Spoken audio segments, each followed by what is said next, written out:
Assalamualaikum warahmatullahi wabarakatuh. Waalaikumsalam warahmatullahi wabarakatuh. Yang saya hormati Ibu dan kami Kepala Sekolah SD Negeri 144 Palembang. Yang saya hormati guru-guru dari SD Negeri 144 Palembang. Alhamdulillahirrahmanirrahim. Assalamualaikum warahmatullahi wabarakatuh. Pertama-tama, marilah kita semua mengucapkan rasa syukur yang sebesar-besarnya atas nikmat yang diberikan oleh Allah Subhanahu wa taala pada pagi hari ini. Yang mana kita diberikan kesempatan untuk berkumpul dan berkolaborasi dan juga berbagi ilmu dan juga dalam keadaan sehat walafiat. Serta marilah kita selalu mengucapkan sholawat serta salam kepada junjungan kita, kepada Nabi Agung kita Muhammad SAW. Semoga syafaat dari beliau selalu menyertai kita sampai di akhir hayat dan yaumul kiamat nanti. Amin amin ya rabbal alamin. Izinkan saya pada pagi hari ini untuk menyampaikan daripada susunan acara diseminasi aksi nyata ya budaya positif. Yang pertama yaitu pembukaan, yang kedua doa, yang ketiga kata sambutan, yang keempat presentasi 1, yang kelima presentasi 2, yang keenam break time, yang ketujuh presentasi 3, dan yang kedelapan penutup. Marilah kita sama-sama buka acara ini dengan bacaan basmalah. Bismillahirrahmanirrahim. Supaya acara kita ini berjalan dengan lancar dan baik dan kondusif, mari kita berdoa. Nah, berhubung di sini ada Ustadz, mari kita persilakan Ustadz kita untuk memimpin jalan doa. Silakan. Guru, kita berdoakan kepada semoga semoga pikiran kita pada pagi hari ini. Alhamdulillah, syaitan wajib. Bismillahirrahmanirrahim. Allahumma sholli ala sayyidina Muhammad. Allahumma ya Allah ya Nur, ya Nur, ya Allah nanti bulan Nur ya Nur. Allahumma inna nas'aluka salamatan fid din, wa'afiyatan fil jasad, wa hidayatan fil 'aini, wa barakatan fi rizqi, wa tawbatan qabla al-maut, wa rahmatan 'inda al-maut. Allahumma hul alaina fi syakaratil maut wa bitanna wa lafa'na bisa. Rabbi habli masarih al-'awad, Rabbi habli masarih al-'awad, Rabbi habli masarih al-'awad. Ya Allah ya Allah ya Allah ya Allah. Rabbana atina fid dunya hasanah wa fil akhirati hasanah wa qina adzaban nar. Wassallallahu ala alihi wa sahbihi wa sallam. Subhana rabbika rabbil izzati amma yasifun wa salamun 'alal mursalin walhamdulillahi rabbil alamin. Baik, terima kasih kepada Ustadz yang telah memimpin doa pada pagi hari ini. Untuk selanjutnya kami persilakan kepada Ibu dan Kepala Sekolah kami, Ibu Heriana Kartiwi SPD LBD, untuk memberikan sedikit kata sambutan. Terima kasih.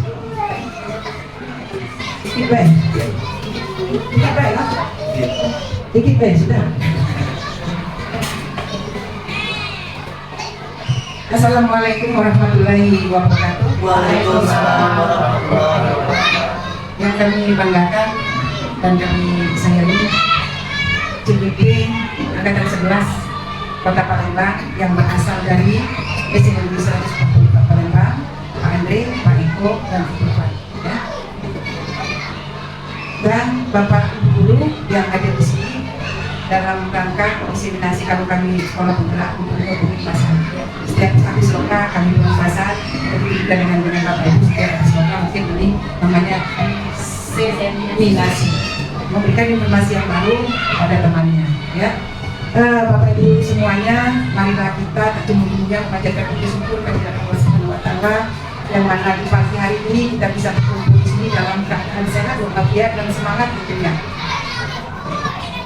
Salawat seribu salam kita aturkan kepada junjungan kita Nabi Agung Nabi Muhammad Sallallahu Alaihi Wasallam. Semoga kita semua akan menjadi pengikut beliau hingga akhir zaman. Amin ya rabbal alamin. Bapak Ibu semuanya, kalau mengenai budaya positif itu di SD kita ini tidak asing lagi, karena di setiap kali kami habis loka karya dan ada materinya juga pada waktu itu masalah diskusi positif bagi yang mengikuti dari awal sampai akhir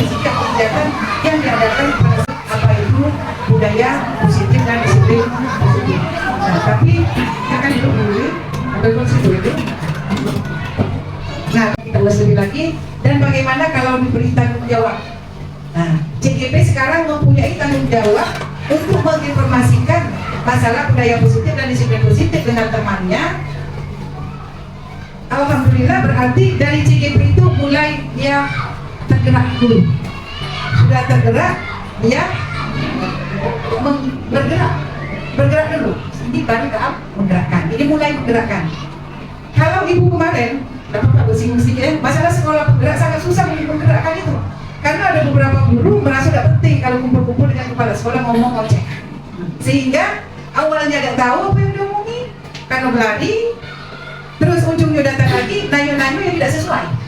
Nah, jadi maksud ibu itu Bapak Ibu silakan berkolaborasi, silakan Bapak Ibu nanti ikut berpartisipasi dalam kegiatan ini. Dan bagi yang sudah dapat ilmu jangan nak pelit-pelit bagi ilmu, tidak nak ngomong acara saja duduk-duduk bagi wah kalau ilmu baru nak cari ini nak tahu cepatnya ada ilmu baru aku cari ini. Jadi ini itu. Kemudian mengenai budaya positif ini ibu rasa sama modulnya yang diambil dari sekolah penggerak sama tidak Bu Dina? Sama. Modulnya kemarin sama. Jadi guru penggerak kemudian ada kalau biar kita belas ada kalau tinggal ngalusi kayak. Tapi pesan ibu cak ini ya. Kalau Bu mau kemarin angkatan 4 ya, dia ada yang istilahnya itu yang jawab banyak di sini. Dia ngambil yang biayanya udah banyak, tapi dilaksanakan benar-benar di sekolah. Tapi tiga pembelian sekarang sudah hilang. Kalau nak ke WC pakai apa? Kartu. Makanya yang digantung di kelas itu siapa nak ke WC pakai itu. Berarti kalau dia ke WC dan pakai kartu tidak boleh ke WC seharusnya. Nah itu sudah hilang maksud ibu. Jangan sampai sekolah penggerak yang tamat dulu programnya, tamat dulu kegiatannya. Jangan. Jadi ada bekasnya. Ini dari guru penggerak angkatan 4 ya. Jadi toilet pas yo. Jadi ibu minta kepada guru penggerak angkatan 10 dan 11 nanti untuk ada pula yang nak ngerubah dikit. Boleh kegiatan apa atau boleh dibuatkan lagi. Jadi kepada bapak ibu guru yang lain mohon dilaksanakan lagi toilet pas itu. Kalau dia berarti dia tidak boleh lebih dari 4 keluar. Tunggu kalau dia cewek jangan dewean lewat kawannya ini boleh 45. Karena itu dibatasi 2, jangan banyak, jangan lebih dari 2 toilet pasnya. Jadi bagi yang hilang itu toilet pasnya, kamu balik lagi, ganti lagi, ya. Jadi kalau dia atau dibeli lagi, ya itu minta dengan lupa boleh, ya, atau print sendiri boleh. Jadi tolong diingatkan lagi. Nah untuk khususnya yang kegiatan sekarang, ya. CGP angkatan 11 mohon kaget di dalam pembiasaan dan budaya positif yang ditinggalkan atau berbekas di sekolah ini mohon diberikan demi kemajuan kita bersama. Dan semua kegiatan akan saya dukung, tapi ada beberapa yang tak bisa saya bisa ya nah, namun kegiatan yang lain akan saya dukung. Dan Pak Maju juga sudah bilang untuk guru penggerak tidak ada lagi yang seperti itu. Kalau itu lokal lagi hari yang sekolah memakan waktu dulu dan seringkali bertemu kalau dulu CGP-nya, sehingga terkenal melekat di CGP itu dakati gunonya gurunya pintar, dakati gunonya guru-gurunya bagus, dakati gunonya guru penggerak tapi budaknya alhamdulillah sekarang karena ada kritikan begitu, walaupun program tetap jalan namun guru tetap stay di sekolah di kelas. Kalau hari Sabtu misalnya mau lokal ya ganti harinya dengan guru lain ya. Demikianlah sambutan dari ibu ya. Kita kasih semangat dulu. Semangat dulu. Semangat ya. Sehat. Mudah-mudahan apa yang didapat bisa dipelajari dengan teman-teman. Wassalamualaikum warahmatullahi wabarakatuh. Waalaikumsalam warahmatullahi wabarakatuh. Baik, terima kasih diucapkan kepada kepala sekolah. Untuk selanjutnya, mari kita dengarkan. Baik, mari kita lanjutkan acara pada pagi hari ini, yaitu acara yang keempat, presentasi 1 yang akan disampaikan oleh Ibu Fatmawati. Kepada Ibu Fatmawati kami persilakan.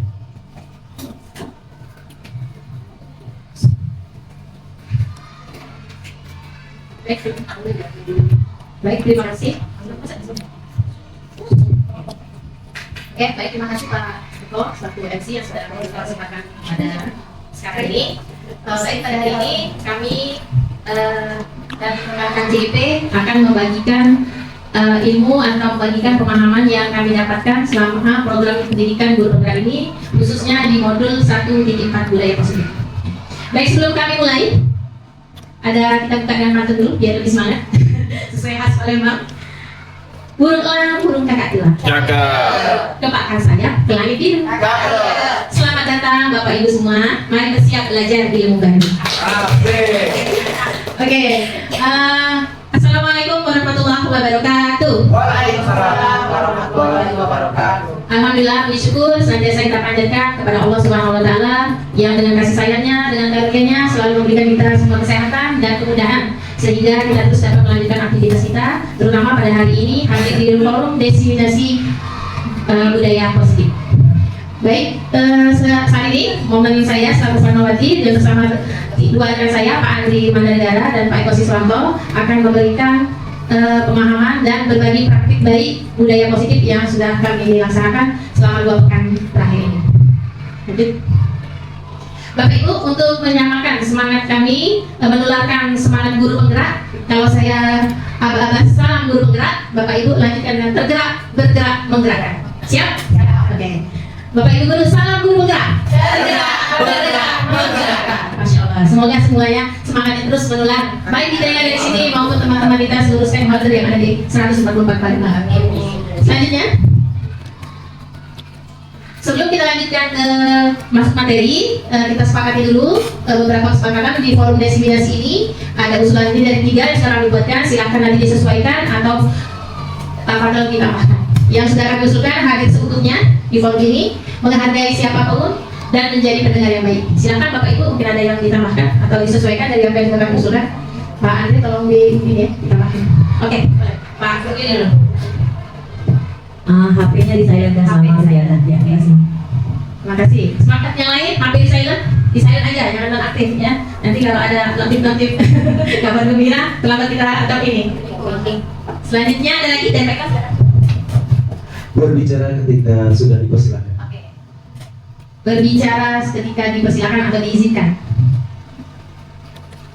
Ada 4, mungkin ada 1 lagi atau 2 tambahan lagi, silakan. Hadir seutuhnya, mendengar siapapun, menghargai siapapun, ya, menjadi pendengar yang baik. Kemudian HP di silent. Terakhir tadi, 1 ada lagi tambahan. Berbicara setelah diizinkan. Oke, cukup? Ada tambahan? Cukup. Oke, sepakat ya? Oke.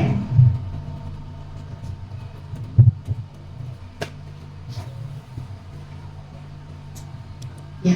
Oke, baiklah, sebelum kita lanjutkan ke materi, sekali lagi kami akan ada pantun Pak Kata kenal Cikunya.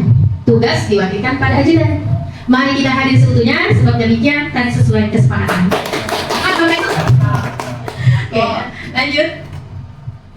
Oke, budaya positif atau disiplin positif, ya. Budaya positif atau disiplin positif ini mungkin bukan kata-kata baru.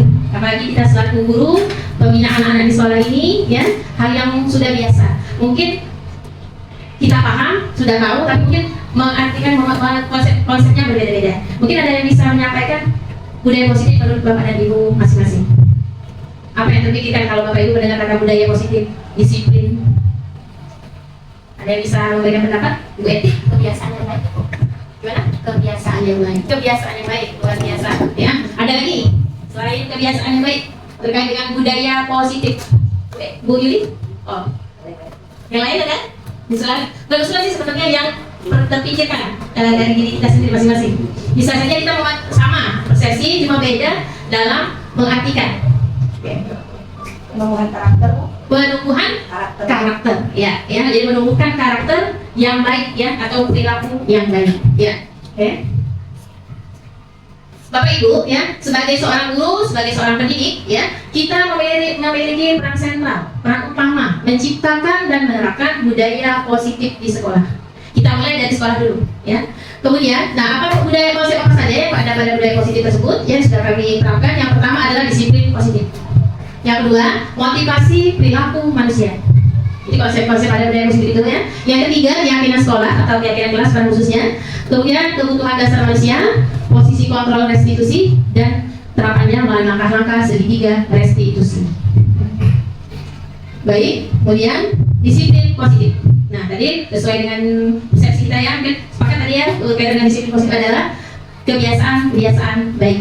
Namun sering kita miskonsepsi yang terjadi. Disiplin positif itu banyak mengartikan pada menegakkan aturan, ya, menjalankan peraturan. Nah, sebenarnya disiplin positif itu merupakan suatu cara penerapan disiplin yang mengajarkan anak untuk bertanggung jawab dan menumbuhkan kesadaran diri berdasarkan nilai-nilai kebajikan. Jadi prosesnya disiplin itu bukan penerapan sanksi atau hukuman saat pelanggaran.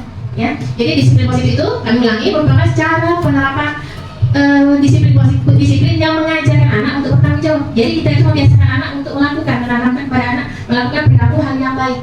Ya, bukan nanti kalau anak salah langsung disanksi. Ya, namun kita ingatkan, kita sadarkan anak-anak itu melalui nilai-nilai kebajikan. Nah, salah satu disiplin positif dari kebajikan yang sedang kami laksanakan ini tiap pagi.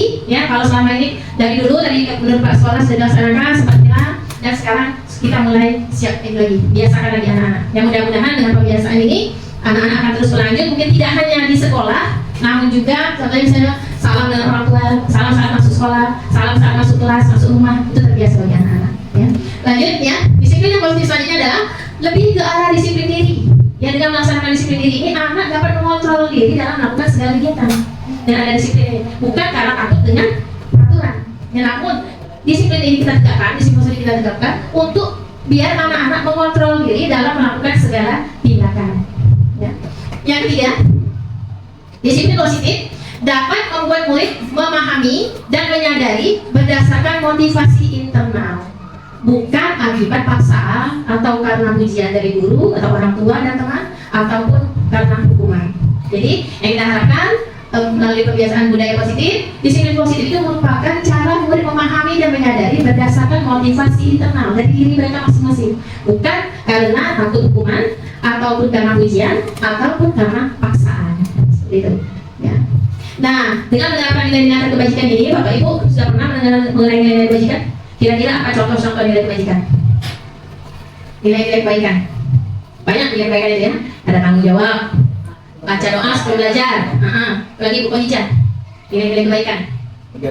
Menjaga kebersihan, jujur. Nah, ya. Jadi banyak hal yang bisa kita ajarkan, terapkan, biasakan pada anak-anak berkaitan dengan nilai kebajikan. Nah, terkait implementasi kurikulum Merdeka, ya, kita harapkan, kita tuntut peserta didik kita ini, ya, menjadi siswa yang memiliki budaya positif melalui dirangkum dalam profil pelajar Pancasila.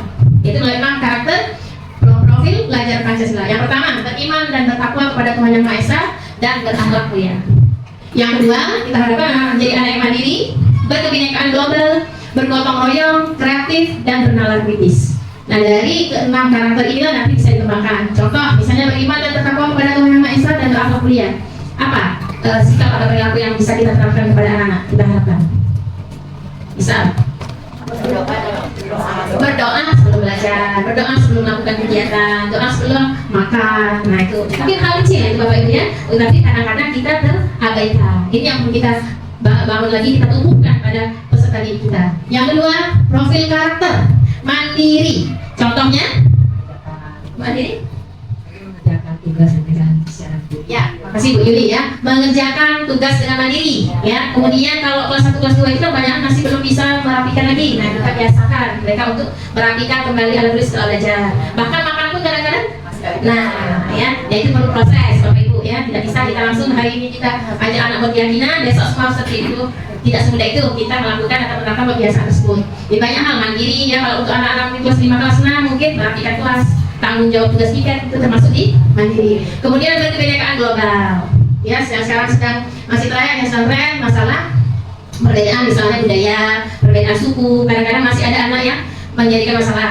Karena di sini notabene orang banyak orang Jawa, anak Sumatera kadang-kadang bisa di ya sebagai minoritas, atau misalnya ada anak Papua, di sini ada anak teman-teman yang dari Ambon.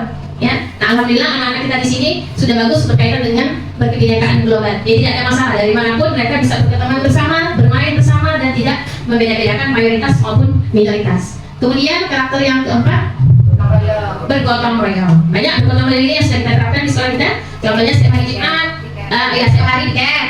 Nah, ada lagi kalau setiap hari Jumat berkaitan dengan wawasan lingkungan, kebersihan, menjaga kebersihan, membersihkan sekitar kelas, sekolah, yang menyiram tanaman. Ini yang harus kita selalu, dan harapan kita yang kita tamatkan ini bukan sementara. Jangan sampai ya sekarang ini tadi yang menurut Ibu Kepala Sekolah, kita sedang ada program pendidikan ini, kita terapkan anak-anak, namun setelah pendidikan selesai. Ya harapan kita apa yang sudah kita tularkan, yang sudah kita terapkan berkelanjutan harapannya. Ya. Kemudian karakter yang kelima, kreatif. Anak-anak sekarang luar biasa kreatif. Ya. Kalau terkait IT mungkin anak-anak lebih canggih daripada kita. Ya. Nah, tapi tetap Bapak Ibu kita tuntun anak-anak agar bijak dalam menyikapi perkembangan teknologi saat ini. Ya, kreativitas mereka mungkin ada anak-anak yang sudah mampu beranimasi, membuat game. Ya, tapi kita harapkan anak-anak itu buat game-game yang memang bisa bermanfaat. Karena banyak mungkin dari mulai kita coba, kita sebagai guru memberikan, contohkan anak-anak senangnya main game, main HP. Nah, bisa aja soal-soal itu kita aplikasikan ke dalam aplikasi pembelajaran. Contohnya Wordwall, Quizizz, sekarang udah banyak kan, Kahoot. Nah, jadi kita arahkan ke sana. Itu berarti HP atau teknologi itu bisa untuk belajar, bukan hanya untuk bermain yang tidak bermanfaat. Kemudian yang terakhir bernalar kritis. Ya, contoh bernalar kritis, ada yang bisa bantu? Bernalar kritis, ya. Dengan kondisi sekarang, anak-anak dapat mandiri, kreatif, dan bernalar kritis yang mampu mengembangkan inovasi-inovasi baru. Ya. Itu jadi tujuan kita Bapak Ibu semua. Dengan penerapan ini kita harapkan anak-anak mampu ya mewujudkan, menumbuhkan pada diri masing-masing itu 6 karakter profil belajar Pancasila. Baik, lanjut Pak. Nah, untuk berlanjut menerapkan karakter budaya positif ini kepada anak-anak, tentunya tidak lepas dari motivasi atau dorongan dari diri masing-masing.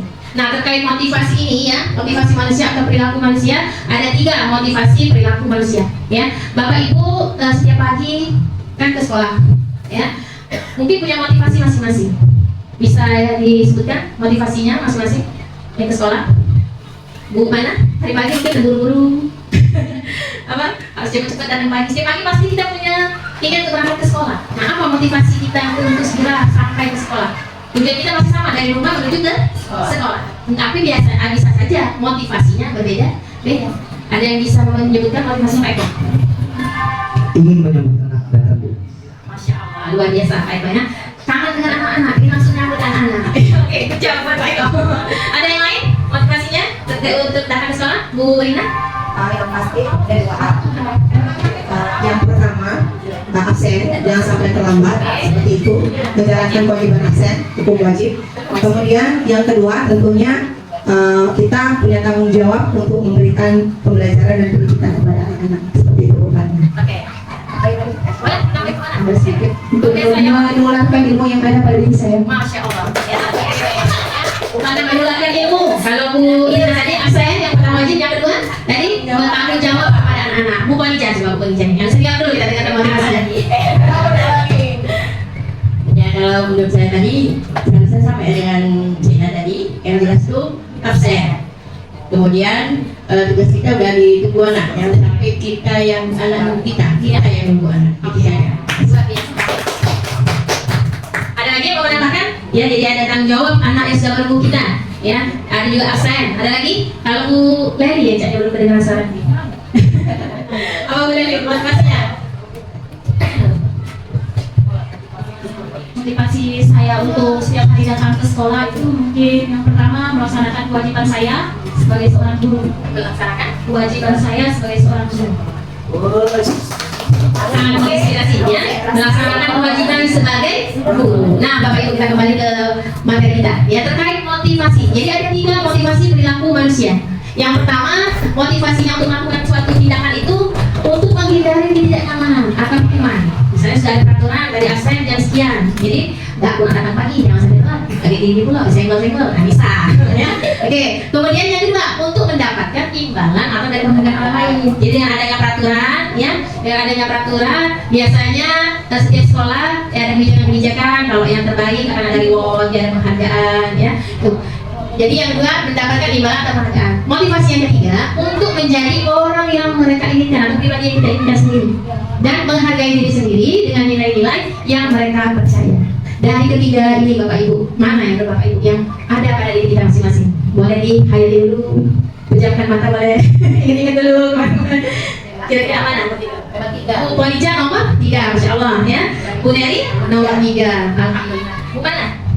Nomor 3, Masya Allah luar biasa ya. Guru-guru 144 untuk menjadi orang yang mereka inginkan dan menghargai diri sendiri. Jadi mulai dari diri sendiri ya. Bukan karena motivasi lain, bukan karena hukuman, bukan karena biar dapat penghargaan, biar dapat pujian, top dapat masuk pagi ya. Tapi lebih kepada menghargai diri ya, dengan nilai-nilai yang kita percaya. Nah ini Bapak. Jadi dari motivasi pada manusia itu ya 3. Namun ada motivasi yang dari luar atau eksternal, ada motivasi internal dari diri kita sendiri. Nah untuk poin 1 dan 2 itu merupakan motivasi eksternal. Motivasi yang dari luar. Jadi kita melakukan sesuatu itu tadi takut ditegur, takut hukuman, ya ada kelemahan, tidak nyaman. Itu. Yang kedua faktor eksternalnya adalah karena ada sesuatu, bisa itu penghargaan, pujian, imbalan dan lain-lain. Nah, yang lebih baik itu seharusnya kita yang ketiga tadi. Alhamdulillah kita di sini semua sudah masuk motivasi yang ketiga itu motivasi intrinsik dari diri, dari internal diri kita. Ya, menjadi orang yang mereka inginkan, diri kita inginkan sendiri dan menghargai diri sendiri dengan nilai-nilai yang kita percaya. Ya, oke. Selanjutnya, nah dari motivasi-motivasi inilah nanti akan mendorong diri pada peserta khususnya ya dari diri kita sebagai guru untuk memiliki keyakinan kelas. Ya, secara umum keyakinan sekolah. Jadi ada 2, keyakinan sekolah dan keyakinan kelas. Ya, kalau keyakinan sekolah kita harapkan dilaksanakan, diyakini oleh semua warga sekolah. Namun untuk di kelas kita sesuaikan dengan kebutuhan kelas dan sesuai dengan kesepakatan dengan anak murid kita. Ya, baik. Lanjut keyakinan sekolah atau keyakinan kelas. Dalam hal ini guru berperan dalam mewujudkan terbentuknya keyakinan sekolah atau keyakinan kelas. Langkah-langkahnya adalah dengan cara pertama kita ajak murid dan libatkan murid. Jadi selama ini kalau kita wali kelas atau guru kelas itu kan awal-awal selalu menyiapkan administrasi kelas. Salah satunya adalah peraturan kelas. Jadi kalau anak datang hari Senin atau hari pertama itu nak perhatikan semua. Ini peraturan kelas kita. Ya, tolong nomor 1 dalam tepat waktu, tidak boleh terlambat, sepatu bersih, baju rapi dan lain-lain. Harus disepakati. Kalau tidak, ingat sanksi ibu. Nah, ya, ini mungkin yang sering kita lakukan ya. Nah, sekarang ini mungkin bisa kita mulai sedikit kita tinggalkan, kita ajak anak-anak untuk menyepakati apa saja yang akan mereka yakini untuk bisa mereka lakukan. Boleh didata dulu, ya. Pertama kita datang anak bersama-sama berdiskusi. Kita libatkan anak-anak apa saja. Misalnya anak itu menurut Bapak Ibu kira-kira apa kesepakatan kelas yang harus kita lakukan, yang kita terapkan di kelas.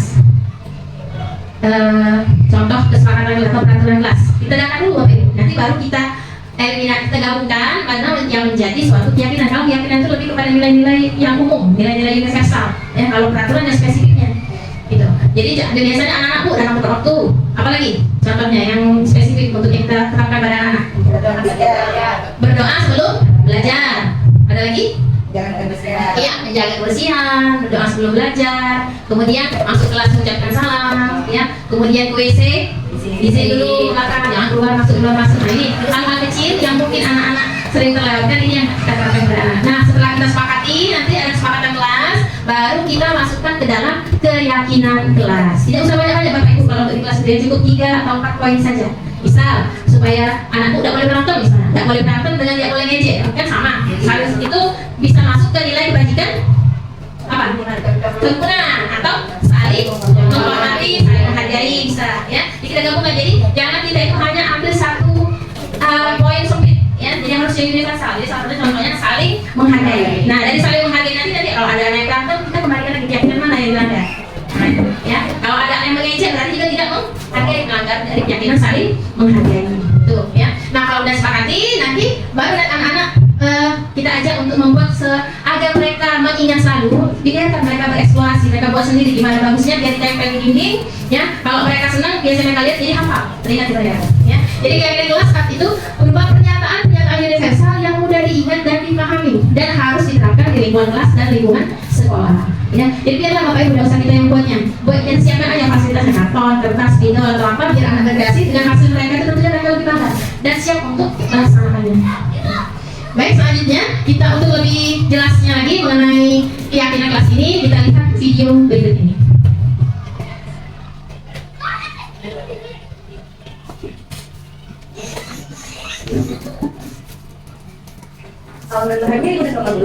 Selamat datang kembali di modul pengumuman versus konsekuensi versus restitusi. Apakah sampai saat ini Ibu dan Bapak Guru sudah siap untuk memperhatikan proses restitusi di kelas? Namun sebelum itu, kita akan belajar terlebih dahulu mengenai keyakinan kelas yang nantinya akan membantu guru dalam membimbing muridnya sampai melakukan restitusi.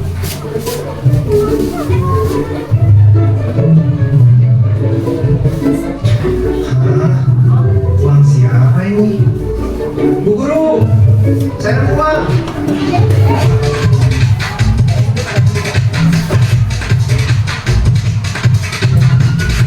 Apa itu keyakinan kelas? Apakah sama dengan peraturan kelas? Mari kita ingat kembali cerita Julio tadi. Menurut ibu dan bapak guru, apakah yang menjadi motivasi Julio mengambil tindakan tersebut? Padahal bisa saja Julio mengambil uang tersebut. Ia pun tidak akan dapat hukuman karena tidak akan ada yang mengetahui. Tidak ada juga penghargaan yang didapatkannya dari mengembalikan uang tersebut. Julio bertindak berdasarkan keyakinannya, yaitu tidak mengambil sesuatu yang bukan haknya. Mengapa keyakinan kelas, bukan peraturan kelas? Mari kita lihat contoh peraturan kelas EKG berikut. 1. Membuang sampah pada tempatnya. Yang kedua, merapikan kembali mainan setelah digunakan. Dan yang ketiga, melepaskan sepatu saat masuk kelas. Jika diperhatikan, tujuan dari ketiga peraturan itu adalah untuk kebersihan atau kenyamanan di kelas. Nilai-nilai kebersihan dan kenyamanan inilah yang disebut sebagai keyakinan, yaitu nilai-nilai kebajikan atau prinsip-prinsip universal yang disepakati bersama secara universal. Lepas dari latar belakang suku, negara, bahasa, maupun agama. Menurut David Gordon pada bukunya Restitution Respecting School Discipline, suatu keyakinan akan lebih memotivasi seseorang dari dalam atau motivasi intrinsik. Seseorang akan lebih tergerak dan bersemangat menjalankan keyakinannya daripada mengikuti serangkaian peraturan. Begitu pula dengan murid-murid kita. Peraturan biasanya diisi dan pamflet. Suatu kelas bisa memiliki lebih dari satu peraturan yang berkaitan dengan kebersihan dan kenyamanan. Peraturan juga bisa bertambah seiring waktu. Sedangkan keyakinan bersifat lebih abstrak dan lebih besar dibanding peraturan. Segala sesuatu yang berkaitan dengan kenyamanan terkandung dalam satu keyakinan. Jika suatu saat ada kelas PKB yang makan di kelas dan berkeceran, bisa saja guru harus menambah lagi peraturan baru, yaitu tidak makan di dalam kelas. Sedangkan jika memakai keyakinan kelas, guru hanya perlu mendalami kembali nilai keyakinan kepada muridnya yang nantinya berujung ke restitusi. Bagaimana membentuk keyakinan kelas? Keyakinan kelas akan menjadi keyakinan bersama seluruh anggota kelas. Lalu, bagaimana cara membentuk keyakinan kelas ini? Ada beberapa hal perlu diperhatikan terkait keyakinan kelas. Yang pertama, pembuatan keyakinan kelas melibatkan semua warga kelas. Yang kedua, keyakinan kelas hendaknya tidak terlalu banyak, sehingga mudah diingat dan dipahami oleh semua warga kelas. Yang ketiga, menggunakan kalimat positif. Yang keempat, keyakinan kelas sebaiknya sesuatu yang dapat diterapkan di lingkungan tersebut. Dan yang kelima, perlu adanya tinjauan kembali keyakinan kelas dari waktu ke waktu agar tetap relevan. Berikut langkah praktis yang ibu dan bapak guru bisa terapkan saat pembentukan keyakinan kelas. Yang pertama, membuka ruang diskusi. Memberikan kesempatan untuk semua murid menyampaikan masukannya mengenai keyakinan kelas yang perlu disepakati. Jika murid belum terbiasa dengan istilah keyakinan, maka bisa diajak guru untuk mengusulkan peraturan. Yang kedua, mencatat. Mencatat semua pendapat murid di papan tulis sama kertas besar, sehingga semua bisa melihat hasilnya. Jika menemukan kalimat negatif, ubahlah dulu menjadi kalimat positif. Contohnya, jika ada yang mengusulkan peraturan tidak memotong pembicaraan teman, maka diubah terlebih dulu menjadi kalimat positif. Menghargai yang berbicara. Yang ketiga, merumuskan keyakinan. Ajak murid untuk menentukan nilai kebajikan atau keyakinan yang menjadi inti dari peraturan tersebut. Apa nilai atau inti dari peraturan nomor 1, 6, dan 7? Bimbing murid sampai merumuskan menjadi satu keyakinan. Ketiga peraturan ini dapat disahkan menjadi satu keyakinan, yaitu atau menghormati semua orang dan barang milik orang lain. Peraturan nomor 2 dan 3 dapat disahkan menjadi satu keyakinan, yaitu bekerja dengan baik dan tekun. Peraturan nomor 4, 5, dan 8 dapat disahkan menjadi satu keyakinan, yaitu semua orang ingin merasa diterima dan dimiliki. Yang keempat, tinjau ulang. Guru perlu meninjau kembali butir-butir keyakinan dari semua peraturan yang sudah disahkan. Ingat bahwa sebaiknya keyakinan kelas tidak terlalu banyak agar mudah diingat. Direkomendasikan berkisar 3-7 keyakinan yang dapat disesuaikan dengan jenjang kelasnya. Dan yang kelima, membuat pernyataan keyakinan. Pastikan semua warga kelas memahami makna dari keyakinan tersebut. Guru dapat mengajak murid untuk merumuskan pernyataan keyakinan yang dapat dipahami bersama.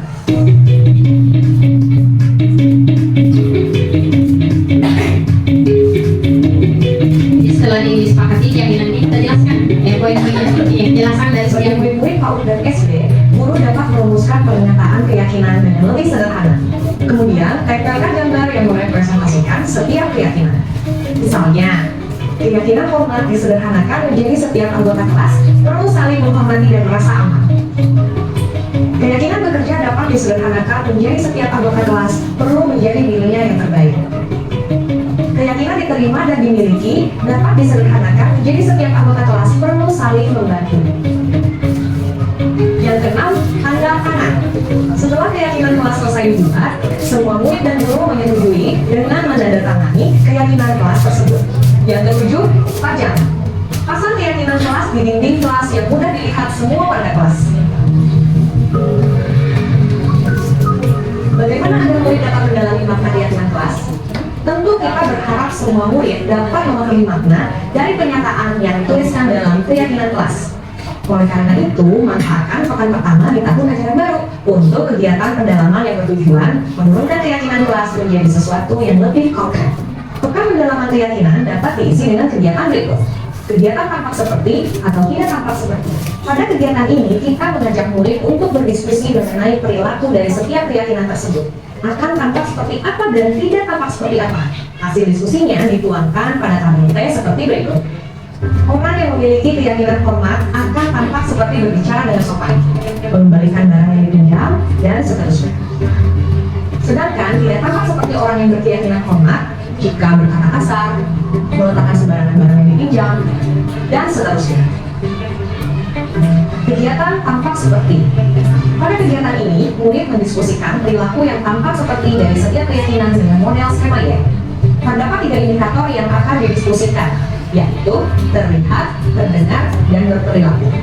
Orang yang memiliki keyakinan diterima dan dimiliki akan terlihat senang berbagi dan tersenyum, terdengar menawarkan bantuan dan mengajak bermain bersama, berperilaku ramah, dan peduli dengan temannya.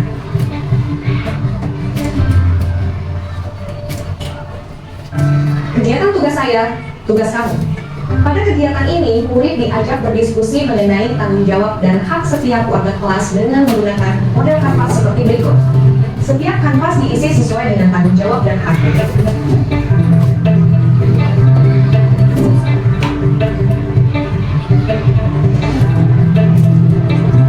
Ketika rekomendasi kegiatan ini dapat dilakukan secara berkelompok maupun individu. Ibu dan bapak guru dapat menyesuaikan dengan kondisi kelas masing-masing.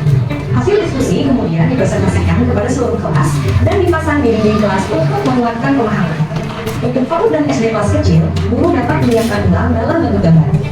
Untuk pembelajaran jarak jauh, kegiatan dapat tetap dilakukan dengan menggunakan alat bantu papan tulis bersama seperti Jamboard atau Padlet untuk menuliskan usulan, keyakinan, serta tabel atau kanvas. Sedangkan ruang diskusi dapat menggunakan ruang virtual, breakout room, bahkan grup WhatsApp. Ibu dan bapak guru memiliki keyakinan kelas akan membantu proses pembentukan sikap disiplin positif pada murid. Pembuatan keyakinan perlu melibatkan seluruh anggota kelas dan maknanya dipahami dengan baik. Jadi, kalau ada tindakan yang bertentangan dengan nilai-nilai keyakinan kelas, guru bisa mengajak murid melakukan refleksi dengan mengacu pada keyakinan tersebut. Proses ini akan membimbing murid untuk memiliki motivasi level 3, yaitu untuk menjadi orang yang menjunjung tinggi dengan nilai kebajikan. Dengan begitu, motivasi yang terbentuk adalah motivasi internal berjangka waktu panjang, bukan motivasi eksternal yang berjangka waktu pendek. Wah, tidak terasa banyak sekali ya yang sudah kita pelajari di materi. Selamat belajar dan mencoba ibu dan bapak guru hebat.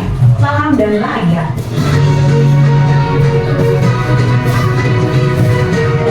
Baik Bapak Ibu semua, ya siap melaksanakan keyakinan kelas di kelas kita masing-masing?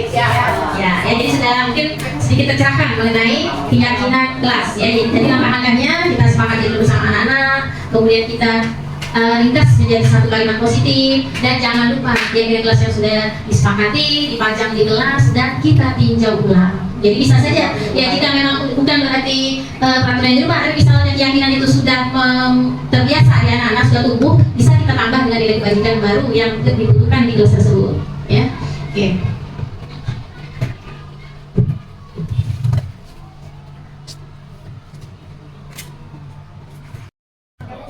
Baik Bapak Ibu guru semua, tadi sudah kita saksikan bersama ya proses pelaksanaan menyusun keyakinan kelas. Ya, mudah-mudahan dari yang kita saksikan tadi bisa kita mulai terapkan di kelas, ya kita mulai biasakan, semoga membekas di anak-anak kita. Ya. Baik, berikut ini ada beberapa contoh keyakinan kelas. Jadi untuk dipajang di kelas, Bapak Ibu ya, terserah sesuai dengan selera anak-anak. Boleh kita bantu, dan kita tuntun anak-anak ini contoh-contohnya. Boleh ditulis kalau anak yang ditegak mau digambar bentuk-bentuknya ya, atau juga misalnya mau dalam bentuk paparan cerita kalau ada yang senang menulis. Jadi kita boleh sepakati dengan anak-anak bentuknya. Oke, selanjutnya beberapa contoh keyakinan dokumentasi keyakinan kelas yang sudah saya laksanakan di kelas. Ya, pada foto yang di atas itu saya menyepakati sama anak-anak dulu ya. Jadi diskusi anak-anak memberikan apa saja yang peraturan atau kesepakatan kelas. Setelah kita dapat data, ya kita ringkas, kita simpulkan menjadi keyakinan kelas. Tadi sebagai catatan tidak usah terlalu banyak, ya minimal 3 sampai 7 atau mungkin untuk pemula atau anak yang baru mulai kita terapkan itu bisa 3 sampai 5 dulu keyakinan kelas. Ya, selanjutnya setelah disepakati, bahwa ya, itu anak-anak bawa sendiri kreativitasnya. Kita siapkan, boleh kalau anak juga pengen bawa sendiri alat-alatnya, mau gambar warnanya, silakan kita sahkan. Dan yang terakhir itu anak-anak foto bersama dengan hasil pekerjaan mereka ya, keyakinan kelas untuk kelas 6 karena saya mengajar di kelas 6. Lanjut lagi, nah terkait dengan budaya positif ya, ketika setelah kita sepakati ya Bapak Ibu gurunya dengan anak-anak, biasanya tetap ya tidak semudah kita membalikan tangan untuk meyakinkan anak-anak untuk bisa melakukan itu, tetap pasti ada pelanggaran, ada kelalaian atau lupa bagi anak-anak. Nah ketika seseorang murid melakukan suatu perbuatan yang bertentangan dengan nilai-nilai kebajikan tadi, keyakinan kelas itu, atau melanggar, sebenarnya dikarenakan mereka gagal memenuhi kebutuhan dasar mereka. Pasti maksudnya di sini punya alasan tersendiri. Nggak mungkin mereka nggak punya alasan saat melanggar. Kita pun begitu, kalau kita lalai, lupa dalam melaksanakan keyakinan, pasti ada alasan-alasannya. Yang terkait di situ keyakinan gagalnya kita melakukan nilai kebajikan itu dikarenakan karena ada kebutuhan dasar murid kita yang belum dipenuhi. Nah sesuai dengan teori ya, ada 5 kebutuhan dasar. Sebelum kita masuk, kira-kira menurut Bapak Ibu apa saja kebutuhan dasar kita sebagai manusia? Pak Eko. Senang. Oke, bagus. Pak Eko, ada lagi kebutuhan dasar yang wajib atau ada diri kita yang harus kita penuhi. Bahagia, Putri mau pengen bahagia terus. Subhanallah. Ya, apa? Beribadah untuk menenangkan diri, kebutuhan dasar kita ya. Jadi bisa sehat, bahagia, taat beribadah, itu banyak ya kebutuhan dasar manusia. Sesuai dengan teori yang kita pelajari, kebutuhan dasar manusia bisa dilanjut. Yang pertama, kebutuhan bertahan hidup yang paling utama Bapak Ibu ya. Kenapa kita memiliki kebutuhan dasar? Kemudian kebutuhan kasih sayang dan rasa diterima. Kemudian yang ketiga, kebutuhan penguasaan. Yang keempat, kebutuhan kebebasan. Yang terakhir, kebutuhan kesenangan. Nah di foto itu terlihat ya itu ibu-ibu yang sudah memenuhi kebutuhan dasarnya. Sudah berkasih sayang, senang, bahagia, ya terlihat bahagia gitu. Nah harapan kita anak-anak pun kita penuhi kebutuhan mereka. Dan jika semua ini sudah terpenuhi, insya Allah anak-anak kita bisa menerapkan nilai-nilai kebajikan dalam keseharian. Ya, oke. Berikut ada beberapa kasus yang bisa kita lihat nanti apa alasan anak ini. Ibu Zulaika, guru wali kelas 9H, anak SMP, sedang bingung menghadapi ulah salah satu murid kelasnya yang bernama Tommy. Beberapa anak telah mengeluhkan Tommy yang seringkali meminta bekal makan siang mereka dengan paksa. Jadi Tommy ini sebenarnya minta makan pada anaknya. Nah jika kita sebagai guru menghadapi situasi seperti Ibu Zulaika, kira-kira apa yang akan kita lakukan? Dan menurut kita, menurut ibu-ibu bapak semua, apa alasan Tommy melakukan hal tersebut? Ada yang bisa memberikan pendapat? Apa alasan si Tommy meminta bekal temannya? Yang jelas apa? Oke, Pak Eko. Untuk memenuhi kebutuhan hidup bertahan hidup. Untuk bertahan hidup ya karena lapar tadi. Ya. Oke, bagus ya. Ada lagi kira-kira? Mungkin dia Teddy? senang dengan makanan yang luar biasa. Senang dengan makanannya. Bisa jadi ya karena biasanya makan orang tuh kayak enak ya yang kita punya.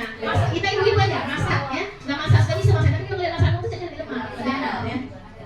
Oke, masak. Ya. Oke, Bapak Eko. Kita lihat ya teman-teman pegang ini apa kira-kira alasan Tommy? Kita lihat slide selanjutnya.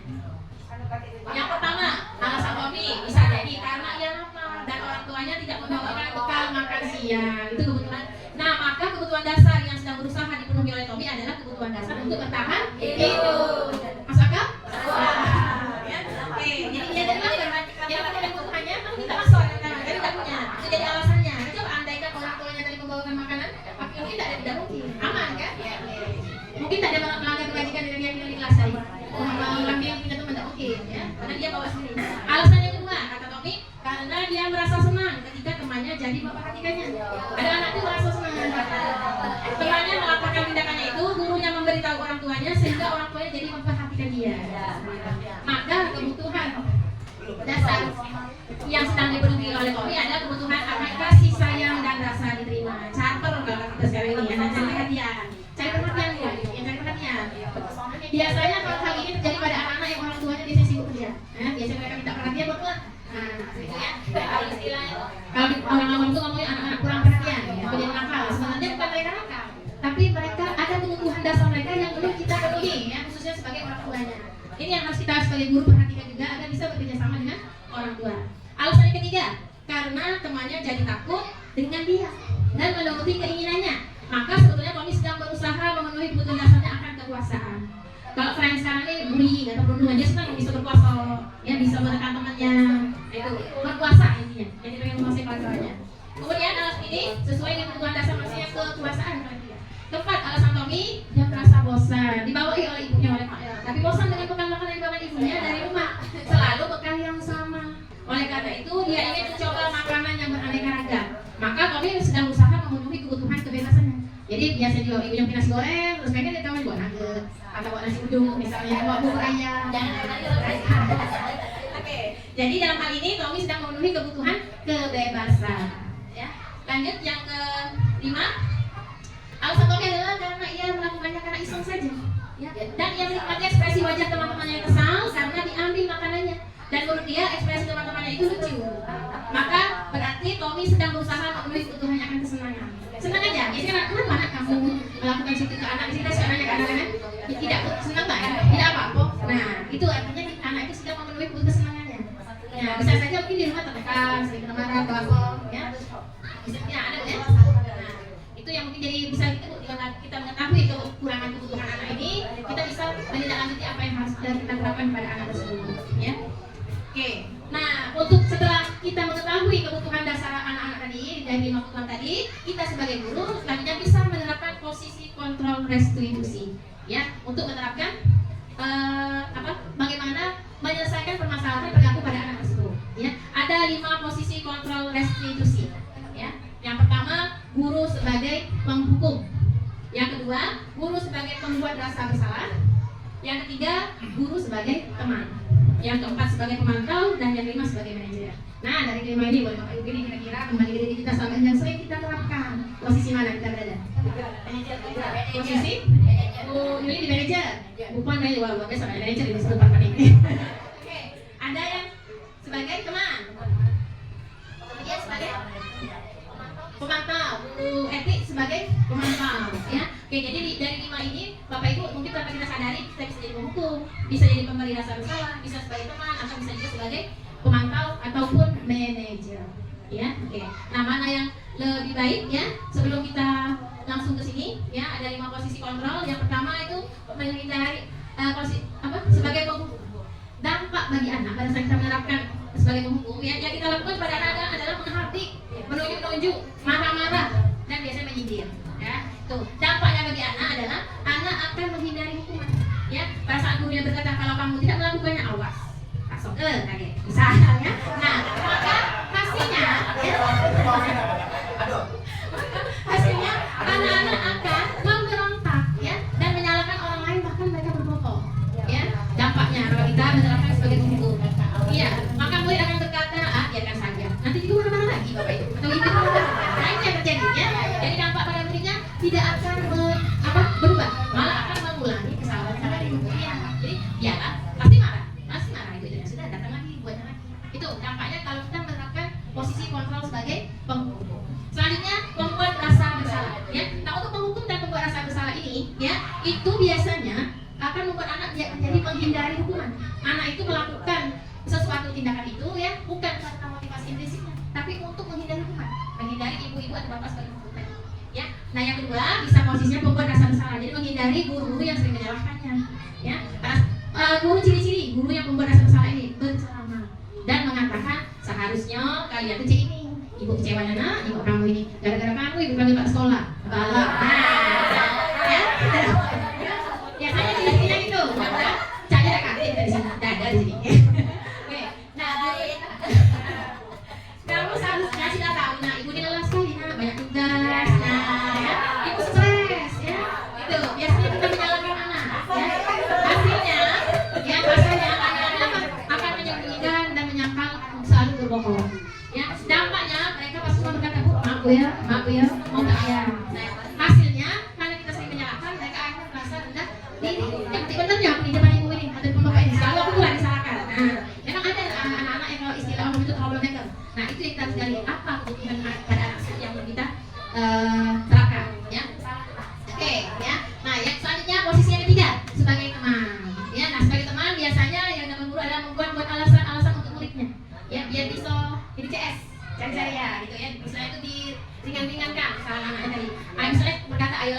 ibu, nah tolonglah jangan diulangi, nah itu ya. Masa kamu tidak mau ingat, ibu pernah bantu loh, ibu bantu, nah bisa ya, ciri-cirinya. Posisi teman ini, anak nurut tak sama kita? Nurut ya. Tapi anak akan ketergantungan kita. Pada saat bukan kita yang megang ini, misalnya naik kelas tahun depan dengan Bu Lisa, dengan Ibu Ali, ya. Ya, anak tadi tidak akan lagi nurut ya. Dia cuma akan kalau kebanyakan kita kata, nah dia tahu Pak Awang, dia tahu Bu Fatma, dia tahu Bu Ponija. Nah kalau bisa jangan sampai anak itu ketergantungan dengan ya si A, si B, si C. Ya, munculkan motivasi dari anak sendiri kalau dia salah itu karena apa.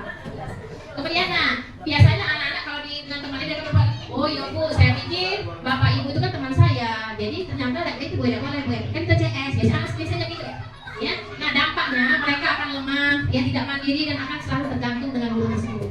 Sekilas mungkin baik kita sebagai teman, ya, tapi dampaknya akan menjadikan anak ketergantungan dengan personal tersebut. Ya. Yang keempat, pemantau. Nah biasanya pemantau ini gurunya akan menghitung dan mengukur, maksudnya menghitung mengingat-ingatkan peraturan. Nah ada peraturan, ada keyakinannya, apa konsekuensinya, ingat. Nah itu pemantau, kita ingat-ingatin, ya. Apa peraturannya, kita tanya ke anak-anak. Nah kemudian akan berkata, Bu, misalnya bisa aja, kalau mereka lakukan kebajikan, kita lakukan keyakinan, kita janji buat penghargaan, kasih bintang, kasih stiker. Anak cuma nanya, berapa banyak Bu bintangnya Bu kalau aku ini, Bu kalau aku dia, dapat bintang nggak? Bu salah 5 waktu, dapat bintang nggak? Kalau dia hanya sebagai guru pemantau, kita mengingatkan aturan saja. Nah dampaknya anak akan diibaratkan pada sanksi atau hadiah saja. Ya, jadi motivasinya dari mana? Eksternal atau internal? Eksternal. Jadi saat tidak ada hadiah, dia ada. Iya, ada hadiah. Untuk apa sholat? Dengan hadiah untuk apa belajar? Nah, itu karena ada motivasi eksternal. Yang terakhir sebagai manajer. Biasanya sebagai manajer, guru akan pada saat ada perilaku yang tidak baik, ada masalah, guru akan berdiskusi, mengajukan beberapa pertanyaan-pertanyaan. Ya, dalam hal ini ada langkah-langkah yang akan dilakukan oleh seorang manajer. 3 langkah ya.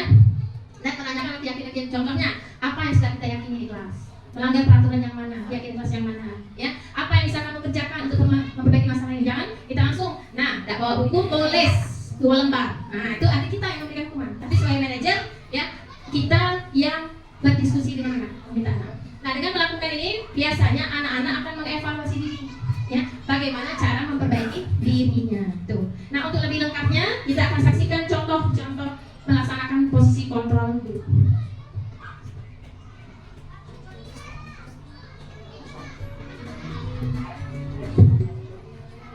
Salam bahagia ibu dan bapak guru hebat. Dalam penerapan misi positif restitusi, salah satu program yang akan dilakukan adalah 5 posisi kontrol.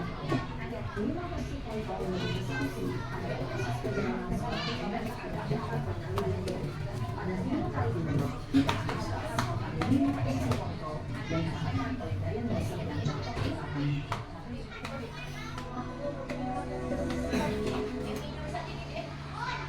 Lima posisi kontrol tersebut adalah 1. Posisi sorghum. 2. Posisi pembuat asal bersalah. 3. Posisi tenang. 4. Posisi pemantau atau kontrol. Dan 5. Posisi manajer.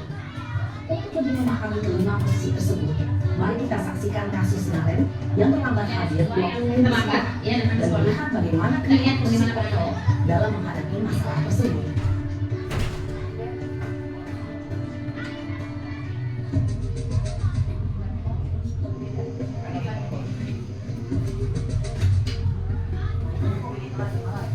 Naren! Sini kamu! Selalu terlambat. Kamu deh, pasti terlambat. Aku, saya. Apa? Apa coba? Alasan kamu apa lagi? Kapan sih kamu tidak terlambat? Malas sekali ya kamu jadi anak. Saya. Dasar pemalas. Gak kapok-kapok sih kamu. Sudah berapa kali terlambat? Sana, kamu keliling lapangan basket 2 kali. Kenapa saya harus keliling lapangan basket, Bu? Kenapa? Kamu melawan ibu? Berani-beraninya jawab. Sudah terlambat, masih berani jawab enggak? Sekarang, keliling lapangan basket 5 kali sekalian. Biar kapok. Cepat, pergi sana ke lapangan basket. Posisi penghukum biasanya berbicara dengan nada tinggi, menghardik, menunjuk-nunjuk, menyakiti, dan menyindir. Hukuman bisa berupa fisik maupun psikis. Ibu dan bapak guru hebat. Dampak yang terjadi pada murid ketika guru berada pada posisi penghukum adalah murid cenderung akan memberontak, bahkan menyimpan dendam.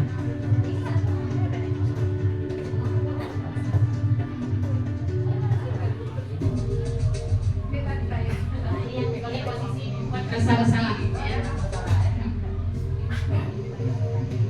Naren,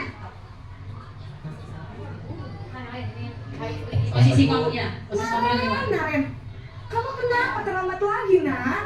Ya Tuhan, Naren, kamu senang ya bikin ibu susah ya? Kalau kamu terlambat lagi, nanti ibu yang ditegur bapak kepala sekolah, nak. Disangka ibu tidak bisa membina kamu. Duh, gimana ini? Maaf bu. Duh, Gusti Naren, kamu suka ya kalau ibu ditegur bapak kepala sekolah? Terus, sekarang ibu harus tulis apa yang di buku absen? Ini kamu sudah sering terlambat loh. Ibu harus apa coba? Maaf bu. Maaf sekali. Ya sudah, lain kali jangan bikin ibu susah lagi anak ya. Ibu tidak akan kuat lagi kalau kamu gini terus. Bisa jantungan kalau ibu ditegur bapak kepala sekolah. Sekarang cepat ke kelas. Maaf ya bu. Maaf sekali. Dia merasa bersalah. Posisi pembuat rasa bersalah berbicara dengan nada tenang, cenderung lembut. Namun kata-kata yang diutarakan membuat murid merasa menjadi orang yang Menyalahkan gagal, murid ya. memandang buruk dirinya sendiri, merasa tidak berharga, dan tidak sanggup membahagiakan orang lain. Ketika guru mengambil posisi pembuat rasa bersalah, murid akan menganggap dirinya yang bersalah dan ia akan menyimpan emosi negatif tersebut dalam dirinya.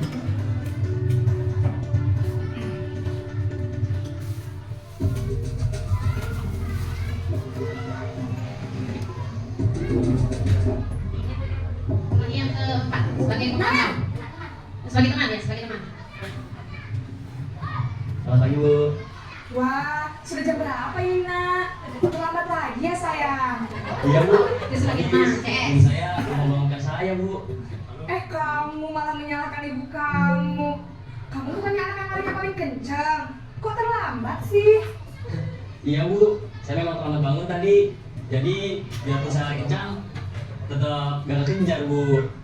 Ya sudah sana, nanti lain kali larinya lebih kencang lagi ya. Biar gak terlambat lagi. Bikin senang ibu, demi ibu. Bisa kan? Bisa lah bu. Itu sebagai Ya teman. sudah sana masuk kelas. Ibu beresin urusan absen kamu. Kamu ini ada les saja. CS ya dengan gurunya. Dalam posisi teman, guru berbicara dengan nada suara ramah, akrab, cenderung bersenda gurau untuk menjaga suasana tetap santai. Murid akan merasa senang, aman, dan akrab dengan guru. Identitas yang tercipta adalah identitas sukses atau berhasil. Namun, perlu diingat, karena ini masih dorongan eksternal, maka ada faktor ketergantungan dari murid kepada orang tertentu. Di sini, guru absennya, sehingga di lain waktu, murid bisa berperilaku baik, namun hanya kepada orang-orang tertentu saja. Bergantungan dengan guru. Nah, dengan guru itu ya tadi itu yang keempat adalah posisi pemantau atau monitor. Nih contohnya.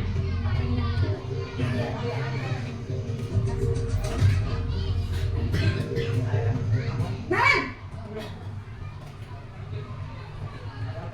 Selamat pagi bu. Naren, apa peraturan sekolah kita tentang jam berapa kita harus masuk sekolah, nak? Kita harus di sekolah jam 7 bu. Iya betul, sekarang sudah jam 7.20. Naren sudah tahu konsekuensinya jika terlambat hadir. Paham bu. Saya harus tinggal kelas pas jam istirahat selama 20 menit. Iya benar, konsekuensinya demikian. Jadi nanti jam 9.30 pas istirahat, kamu harus tinggal di kelas, kerjakan tugas tambahan untuk ketertinggalan kamu, ya? Baik bu. Ingatkan aturan dari keyakinan tadi. Posisi pemantau mengandalkan penghitungan atau data untuk mengontrol murid. Guru mengarahkan murid berdasarkan peraturan dan konsekuensi. Seorang pemantau menunjukkan bahasa tubuh dan ekspresi wajah yang datar dan cenderung formal.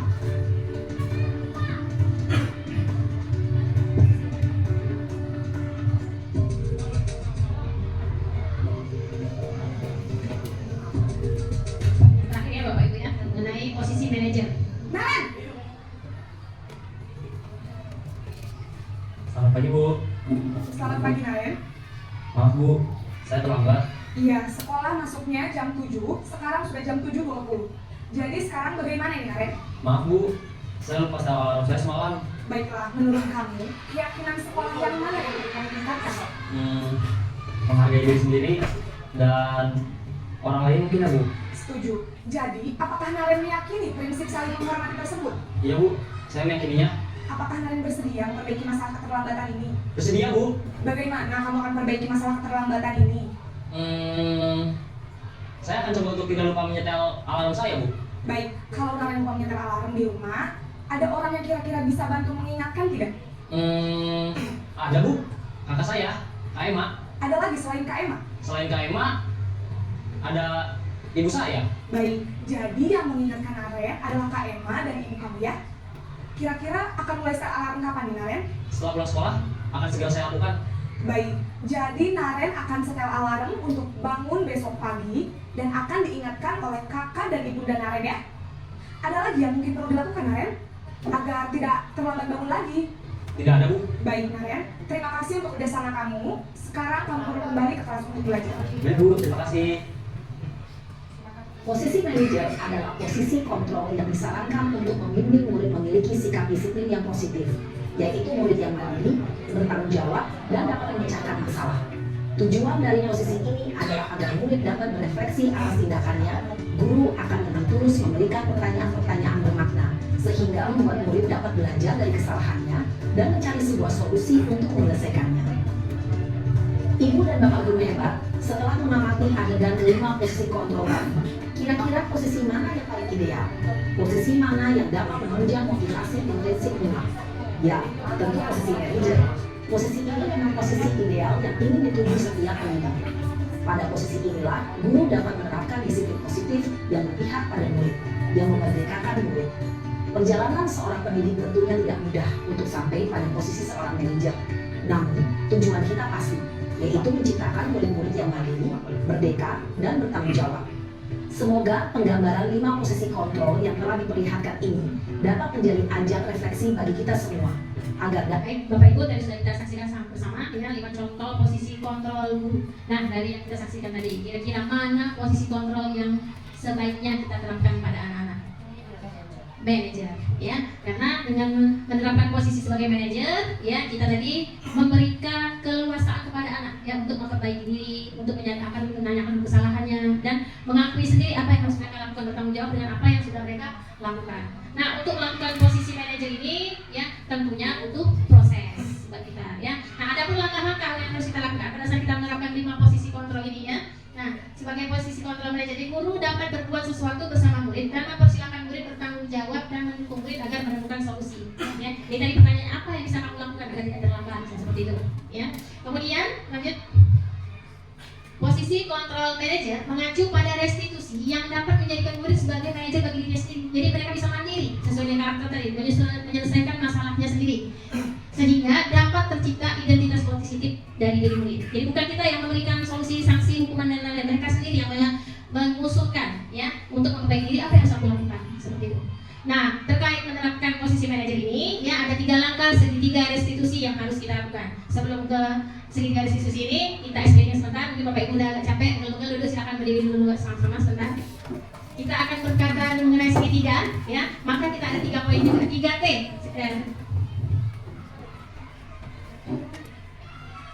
Ya, oke. Ada SPG-nya adalah 3T. T pertama itu tangan, T kedua tangga, T3 tangkap. Silakan Bapak Ibu menghadap-hadapan, mungkin Bapak Ibu sama Pak Andri, yang lain berpasang-pasangan, ya. Ibu Neri sama Bu Yuli boleh. Jadi gini, ya, tangan, tangga, dan tangkap. Nah, berdua ya, oke. Tangan, tangga, dan tangkap. Jadi gini Bapak Ibu, kalau saya ngomong, Bapak Ibu tangannya gini, ya. Kalau saya ngomong tangan, pegang tangan kita sendiri. Kalau saya ngomong tangga, ya, angkat kakinya, tangannya sini kayak tangga ya. Nah, tangannya tangga. Bebas. Yang mana nyamannya? Biar bergerak semua, boleh kiri, boleh kanan. Yang relax gitu. Yang ketiga, tangkap. Kalau saya ngomong tangkap, ya, Ibu tangkap tangan temannya tadi. Temannya. Nah, yang sini kayak gini. Tangkap. Kan sudah gitu. Makanya dulu sebelah ya. Nah, tuh, saya sampai kita uji coba, ya.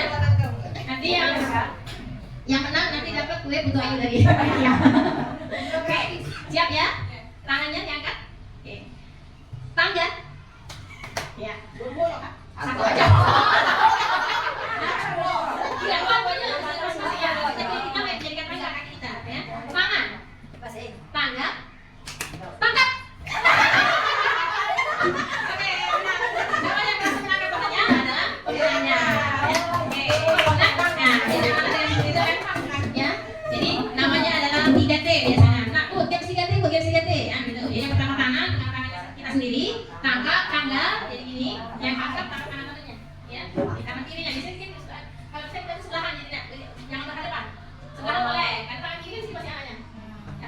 boleh terserah mana nyaman anak-anak sesuai dengan kebutuhan di kelas ya. Oke, bisa kita lanjutkan? Sudah relax Bapak Ibu semua? Oke. Berkaitan dengan segitiga restitusi ya, ada 3 tahapan yang akan kita lakukan untuk memposisikan sebagai manajer. Yang pertama, menstabilkan identitas, yang kedua, validasi tindakan yang salah, yang ketiga, menanyakan keyakinan. Oke, lanjut. Apa itu menstabilkan identitas? Untuk tahapan yang pertama, menstabilkan identitas dilakukan berdasarkan prinsip bahwa membuat kesalahan adalah bagian dari proses pembelajaran. Jadi kita tuh menenangkan anak dulu, ya, yang nantinya akan menggeser identitas gagal ke arah identitas yang sukses. Misal kita ngomong, nah tadi ibu dengar Naura nangis ya. Ada apa nak? Katanya Naura nangis karena oleh Amira, misalnya seperti itu. Gak tahu bu, pasti anak kan langsung aku. Nah kita bisa coba nak diingat lagi. Kadang-kadang kita kan suka lupa, kadang kita melakukan kesalahan sebagai manusiawi, suka salah ngomong, salah apa. Nah jadi kita tenang aja, jangan menyalahkan. Ya, kita stabilkan dulu identitas anak yang tadinya langsung disalahkan, pasti kena marah. Kita geser ke arah identitas yang positif, agar identitas sukses buat anak. Begitu. Selanjutnya yang kedua adalah dengan menstabilkan identitas tadi, berbuat salah yang tadi sudah kita sampaikan ya. Salah satunya adalah hal yang manusiawi tidak ada. Bersalah itu hal yang manusiawi. Ya. Kemudian manusia sempurna, kita pasti bisa menyelesaikan permasalahan ini. Bapak Ibu juga tidak tertarik untuk mencari tahu siapa yang benar, siapa yang salah. Jadi kita jangan langsung menyalahkan dulu, ya. Jangan menyalahkan. Kemudian kalau kamu menyalahkan dirimu sendiri terus-menerus, apakah kamu bersikap baik pada dirimu sendiri? Jadi kayak gitu. Jadi kita nggak menyalahkan anak itu, ya Bapak Ibu, untuk menstabilkan identitas. Selanjutnya ini contoh kegiatan manajer yang saya terapkan di kelas 6C. Ya, waktu itu Naura ini Monik ini tidak pernah piket, ya, tidak pernah piket. Cuma teman-temannya yang ternyata setelah kita diskusi, karena senang aja berjuruan kampanye bersama aku. Kira-kira kebutuhan apa yang dibutuhkan oleh Monik? Senang kampanye itu suruh-suruh yang bebas bu, santai ya bu. Kalau aku turun galau, kebutuhan kebebasan, kekuasaan. Ya, oke. Selanjutnya validasi tindakan yang salah dilakukan berdasarkan prinsip bahwa setiap perilaku berupaya memenuhi suatu kebutuhannya.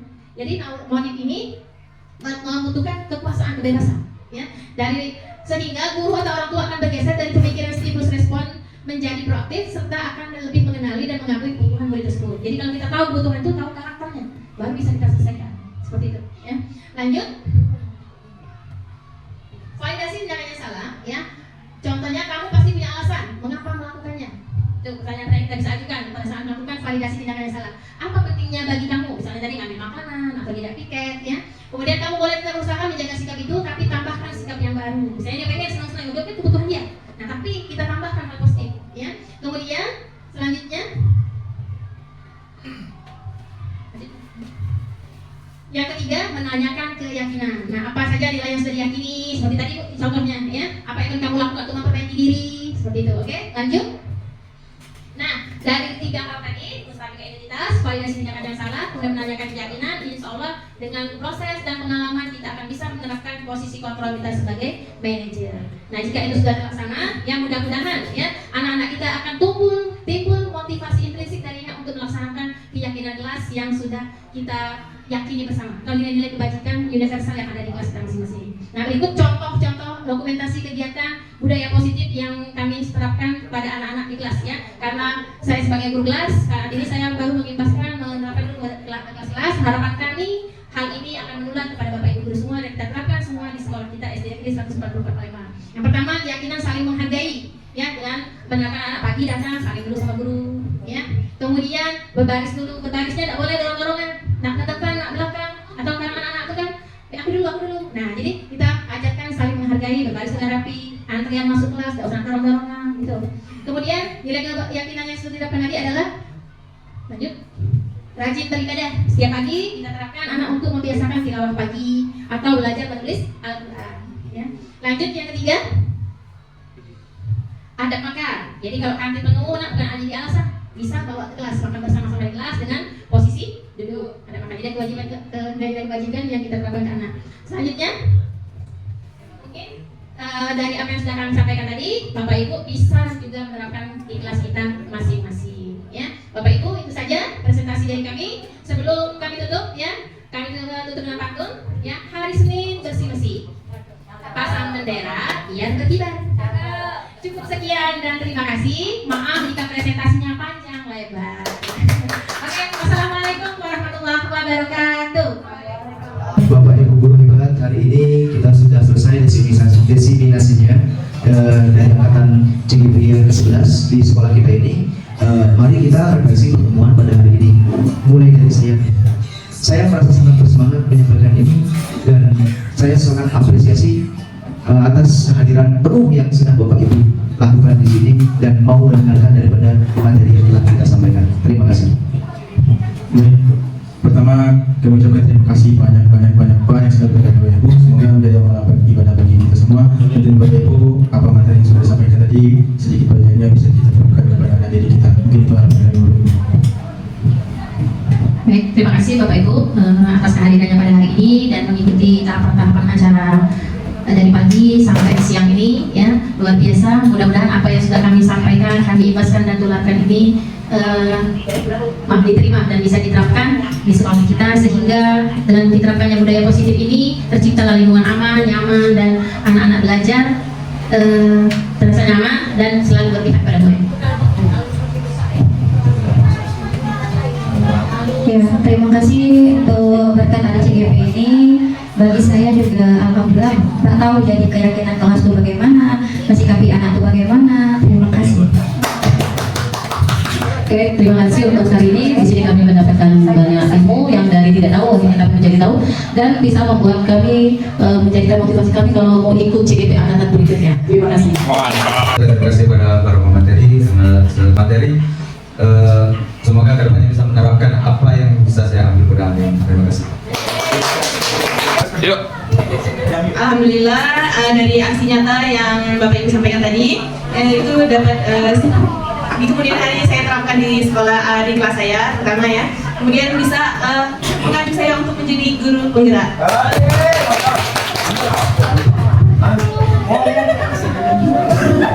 Baik, terima kasih. Aksi nyata yang saya ikuti yang dibawa oleh Pak Eko tadi waktu destinasinya belajar positif.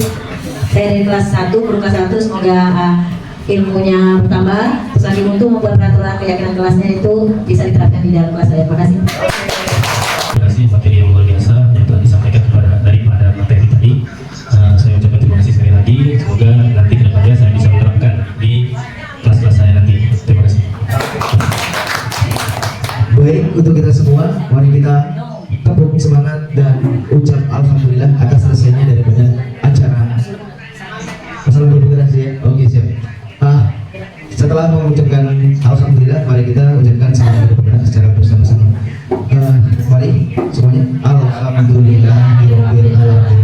Salam guru bergerak, bergerak, bergerak, bergerak. Terima kasih semuanya.